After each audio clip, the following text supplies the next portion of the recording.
Tax के लिए किसी को हिरासा नहीं किया जाएगा। नॉन फाइलर गाड़ियां और जायदादें नहीं खरीद सकेगा। नॉन फाइलर की इस्तिलाह खत्म कर रहे हैं। अमेरिका में स्टेक होल्डर्स ने पाकिस्तान में महंगाई में कमी को सराहा। तमाम रेटिंग एजेंसियों ने पाकिस्तान में मईशत को दुरुस्त सिमत पर गामजन करार दे दिया। वजीर खजाना मोहम्मद औरंगजेब की प्रेस कॉन्फ्रेंस।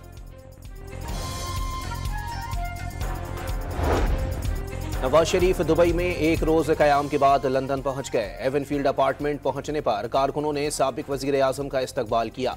तहरीक इंसाफ और नून लीग के कारकुनों की एक दूसरे के खिलाफ नारेबाजी। हालात काबू में रखने के लिए लंदन पुलिस की नफरी भी मौजूद रही।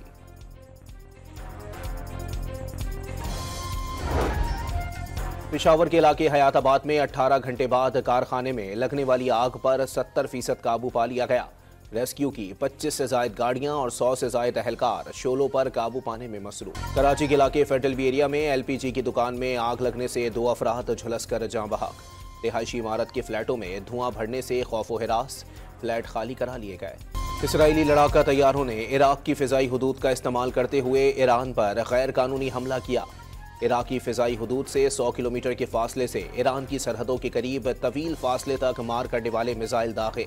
दिफाई निज़ाम की वजह से नुकसान महदूद रहा। ईरानी army chief major general Abdul Rahim Mousavi का बयान। हिजबुल्लाह और हमास की जनूबी लबनान और शुमाली गजा में कार्रवाइयाँ। 24 घंटे के दौरान 13 इसराइली फौजी हलाक और 60 से जायद जख्मी हो गए। 12 की हालत तशवीशनाक करार। मकबूजा कश्मीर पर भारतीय कब्जे के 76 साल मुकम्मल। 27 अक्टूबर 1947 को भारत ने वादी में फौज उतारकर गासिबाना कब्जा जमाया। कश्मीरियों की जिद्दोजहद आज़ादी आज भी जारी। दुनिया भर में आज यौम सियाह कश्मीर मनाया जा रहा है। भारत जाबिराना हथकंडों से कश्मीरियों की हकीकी उमंगों को दबा नहीं सकता। वजीर आजम शहबाज शरीफ का पैगाम। जस्टिस मुनीब अख्तर की प्रैक्टिस एंड प्रोसीजर कमेटी में वापसी। चीफ जस्टिस याह्या अफरीदी ने कमेटी की तश्कील नौ कर दी। याह्या अफरीदी और जस्टिस मंसूर अली शाह भी रुकन होंगे। सुप्रीम जुडिशल काउंसिल का इजलास 8 और इंसदाद दहशतगर्दी अदालतों के जजेस का इजलास 7 नवंबर को तलब।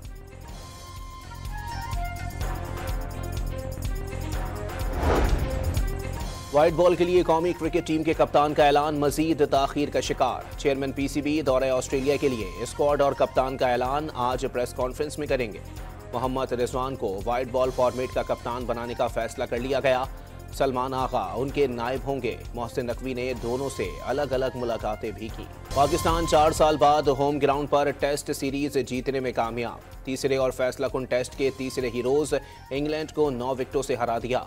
स्पिनर जोड़ी नोमान और साजिद खान ने मेहमान टीम की दूसरी इनिंग्स 112 रन्स पर तमाम कर दी। पाकिस्तान ने 36 रन्स का हदफ सिर्फ 1 विकेट के नुकसान पर हासिल कर लिया।